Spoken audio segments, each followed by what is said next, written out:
Ini hati-hati nih. Ini ada gerakan sekarang anti maulid, gerakan anti tahlil. Bahkan teman-teman saya itu, saudara-saudara kita, Pak, pernah nanya sama saya, Sauki, apa? Memangnya roh dibacain Fatihah pahalanya nyampe? Saya bilang nyampe, Pak. Apa dalilnya? Nggak usah pakai dalil, Pak, nanti kita jadi perang dalil. Kalau Bapak nggak percaya, Bapak mati aja duluan, saya bilang. Ntar saya kirimin Fatihah.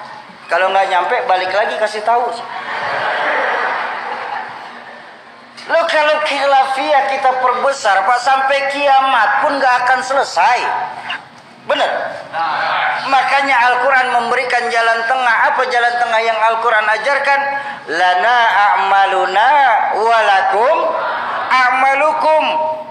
Jadi buat saya yang senang maulid kita di Pekanbaru, bagus, terusin. Baginda Nabi senang. Yang nggak suka maulid juga udah diam-diam aja, Pak. Nggak usah pakai ngata-ngatain yang maulid dan bakal masuk neraka. Dikit-dikit neraka, dikit-dikit neraka. Emang neraka punya bapak moyangnya? Hati-hati nih, hati-hati. Nih kita di tempat kita nih di Pekanbaru ini masih banyak ulama-ulama, masih banyak guru-guru. Dan mohon maaf Bapak Ibu, cari ulama dan tuan guru kita nih yang sanad keguruannya mutawatir, sambung menyambung sampai kepada baginda Rasulullah Sallallahu Alaihi Wasallam. Ini penting sanad keguruan nih.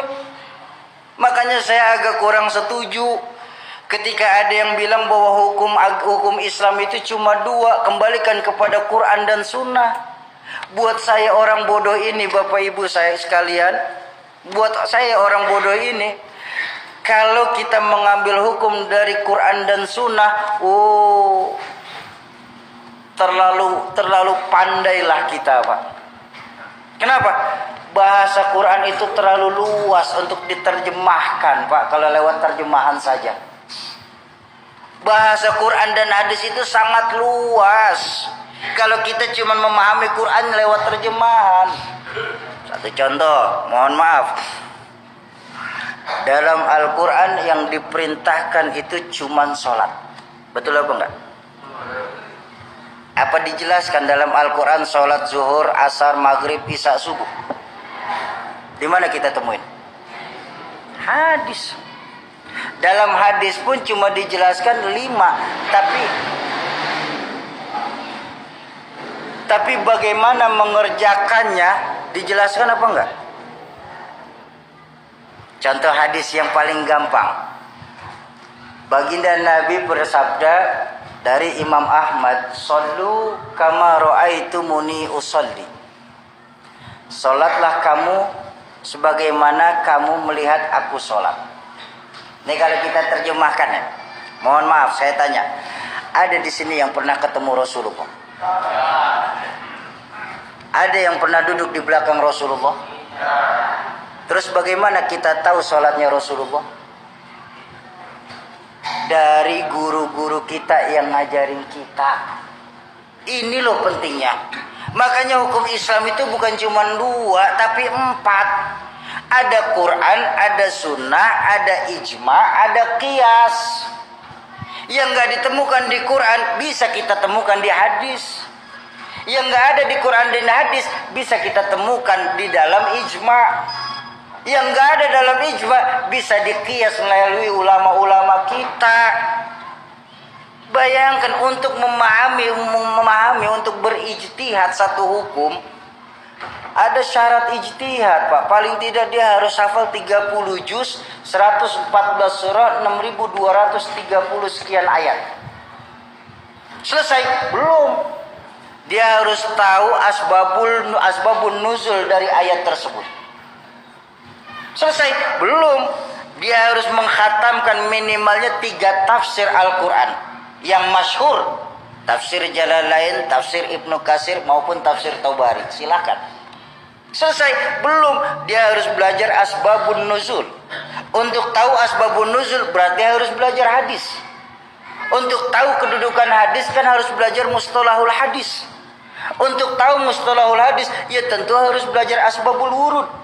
Untuk tahu asbabul wurud ya harus belajar fikih. Untuk tahu fikih yang ngaji sama ulama-ulama yang ada sekarang. Jangan ngajinya sama Mbah Google.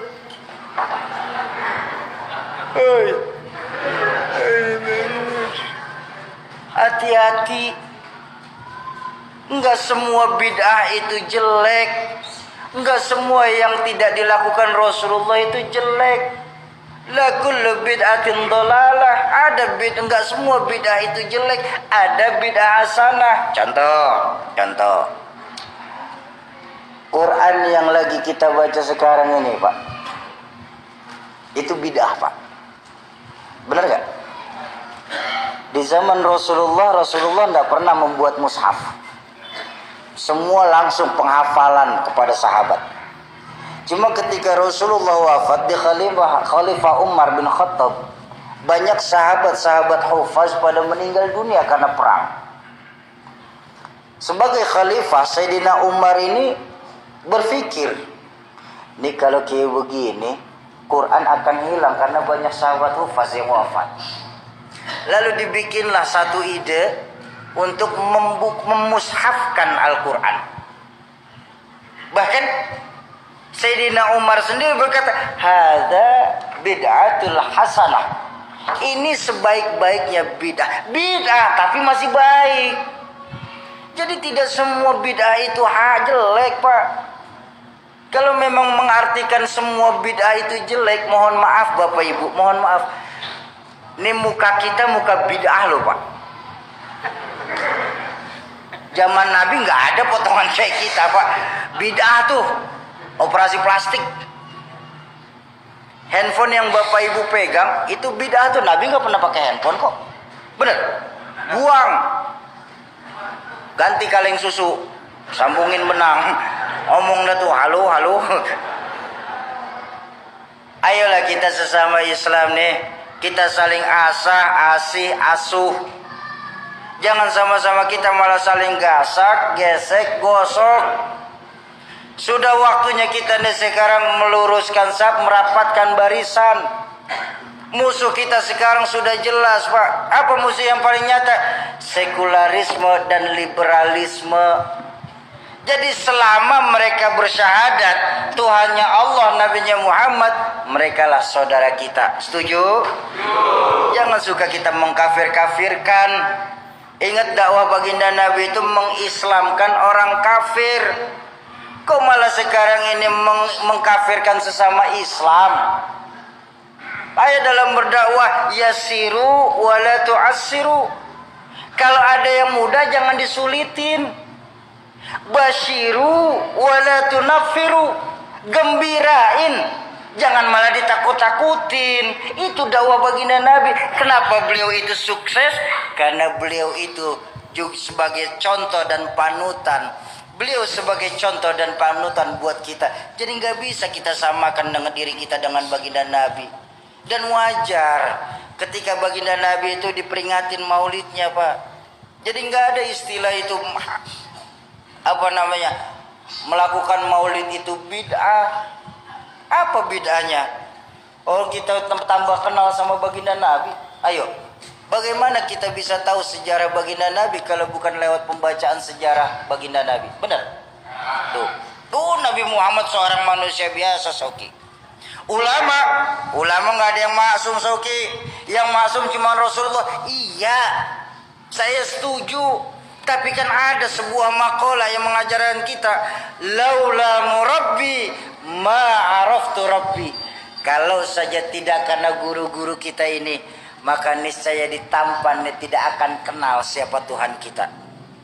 Pertanyaan saya simpel, Bang. Di mana keimanan kita sebagai muslim?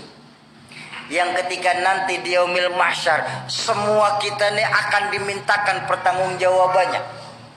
Sudah termaktub dalam surah Yasin, al-yawma nakhtimu ala afwahihim wa tukallimuna aydihim wa tashhadu arjuluhum bima kanu. Mulut dikunci, tangan berbicara, kaki bersaksi atas apa-apa yang kita lakukan di permukaan bumi Allah ini.